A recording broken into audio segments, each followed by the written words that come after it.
What's going on, everybody? Welcome back to GmiasWorld. Right now we're going to be enhancing the Raiders theme team by adding a new player. That player is going to be Khalil, Mack Sizzle. Now I want to make sure that you guys understand a few things about the Raiders theme team, right? There's so many different varieties of players, but for me, I choose to focus more on the defensive side because that's where you get most of the benefit.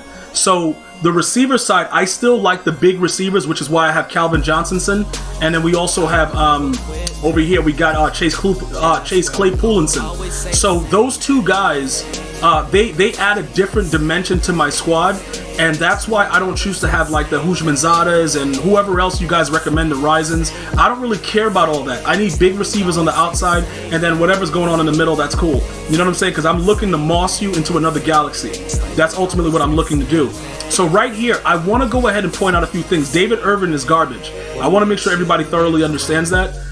We have a couple options on how we can do this because obviously Khalil Mack gets the different types of, he gets the secondary positions. So we can either, downgrade David Irvin completely and sell some of his cards off if we would need coins, which would be the more logical thing to do because if we don't need him like that, it doesn't make any sense for him to be there.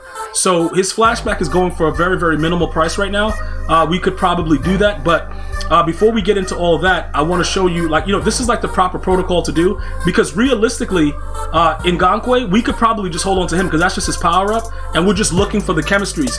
These guys never see the field, the backups. Other than special teams, they never see the field, so it's not a big deal. So, I'm just showing you guys the way that we have it set up with David Irvin. We're going to be looking to get rid of that right end and get Kyle Mizzle for Shizzle, my Nizzle, and then we're going to go ahead and add him into the lineup. So let's go ahead and take a look at some of the things that are going on. So we recently got his power up, Khalil Mizzle, right? Khalil Mack Mizzle for Shizzle. All right, I don't know. The guy's name keeps changing every time we mention it, but Return of the Mack. Like, dude, don't worry about it. We're gonna go over here right now. Let's take a look at what it's gonna cost as far as training to upgrade him. Let's see what we got. What we got here. So 684. So that's fine. So let's go ahead and do this. We're gonna get rid of the other guy, but I just want to show you the proper protocol and how we're gonna be making sure we manage doing this. Right here from the binder. Hold up. What 87 to 80 we have? Oh. I don't know if we should waste this on this guy though. You guys are gonna have to remind me that we're using this because we don't really got bread like that right now. But we'll use it. I don't even know who I had it on before, but I guess that person got rage sold.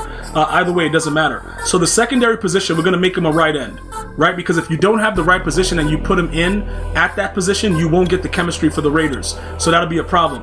Also, because of his speed, he's not somebody that I really look to go and put on the outside as a pass rusher. All right, because I know you guys are going to be asking me that, like, yo, Gmia, what's up? Why wouldn't you put him out there?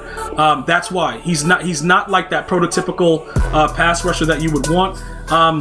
And like I said before, we can go ahead now and we can look for the right end that we got, who was David Irving, and then we can just power him down.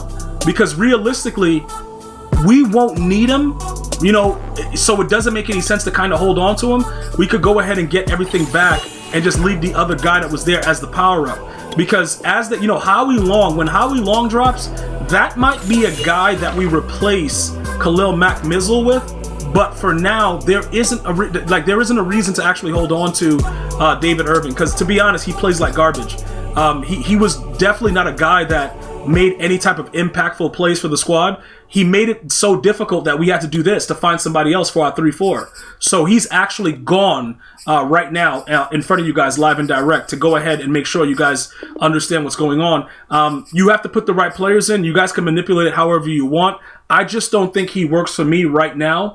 If he's working for you, by all means, I want you guys to be happy. By all means, keep him on your team, dude. You could keep him forever, like forever and ever. Forever, ever? Yeah, keep him. I don't want him, though. He sucks. So I have to make sure he's gone. So now we go back over. We add in Khalil Mack Mizzle for Shizzle, all Dizzle. And he's going to come in at an 84. Now, remember, we're not really worried about that situation. You see how much of a lower overall he is out of position? It still doesn't make any sense, but guess what? We got the 50 of 50 Raiders simply because we got the secondary position. So he counts as, what we want him to be. If he did not have the secondary position, it would not count towards the Raiders. I'm getting a lot of questions about that. People are building a lot of new theme teams, and they're like, yo, why isn't this count? That's why. If a player has a secondary position, he's going to get a lower overall, but it's going to work out better for you. Trust me. Because he right now, in the 3-4, he's going to do stuff that other players were not doing. Now, we're going to have to make a couple of adjustments, and we will figure that out. But hold on, let me see what's going on here. So he's going to go to an 83 speed, right, with the +2 from the Raiders theme team. Looking at his numbers and everything, they always treat Khalil Mack like garbage for some reason. But usually, he has better power move, block shed, and stuff like that. Some of you guys were also predicting he's going to get maybe a most feared. They usually give him one. So this might be a beautiful thing that we're doing right now to kind of get it, ready to go. If it turns out that he has suitable speed and we could put him on the outside, we will do that. But at this time right now, he is just not good enough to play outside on a 3-4, right? So what we're going to do with this, we're going to go ahead and we're going to give him, I think he gets unpredictable, correct. So now we're going to give him unpredictable. And then I'm going to explain to you guys what's going on. The middle linebacker situation, right? This guy over here, Isaiah Simmons, he's still not our primary user. Although the way that he moves and everything like that is pretty good. These are the options that we have. We can user him over Teddy Hendricks, but I'm going to show you what the differences is between both of them. When we go over to Teddy Hendricks, right? When you take a look at the way Teddy Hendricks moves, he's not the fastest guy.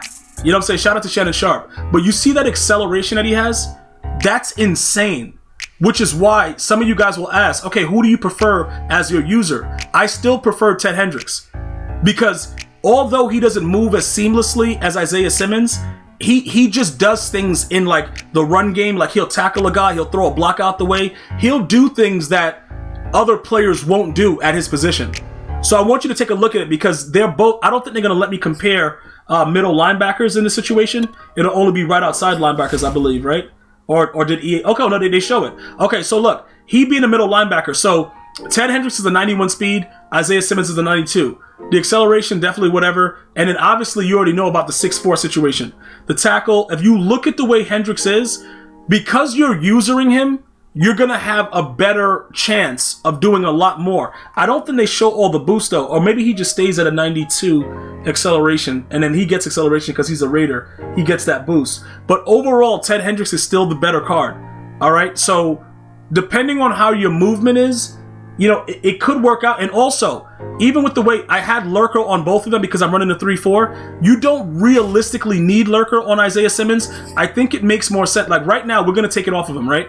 Because I don't think that we need it because we're not actively using him. But if we did have to user him, we would probably be in a position where we could intercept the ball even without Lurker. But to be safe, I put Lurker on any middle linebacker that I may have to utilize. So look, let's go ahead and take a look at what else is going on.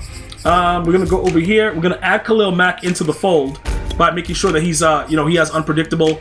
And then we have, the edge threats and stuff going on with the other guys. We'll leave that the way that it is. All right, so all of that being said and done, we're at the 14.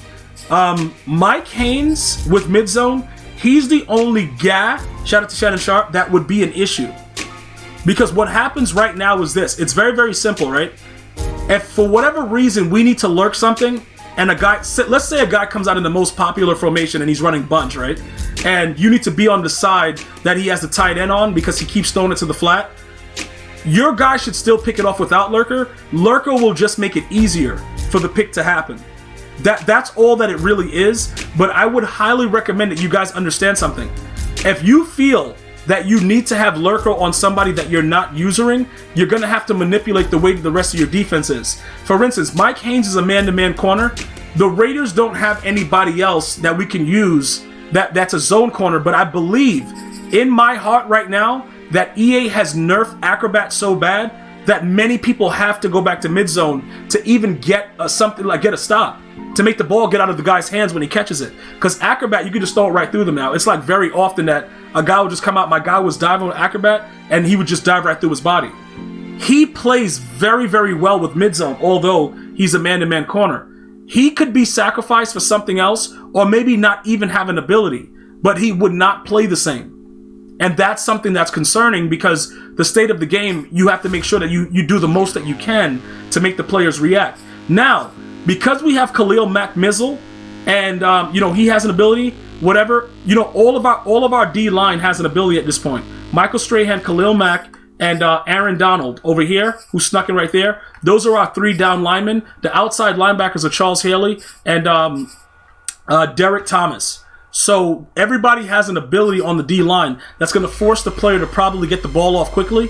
And then Cam Chancellor with the deep in and the mid zone, that combination, he takes away the complete right side of the field.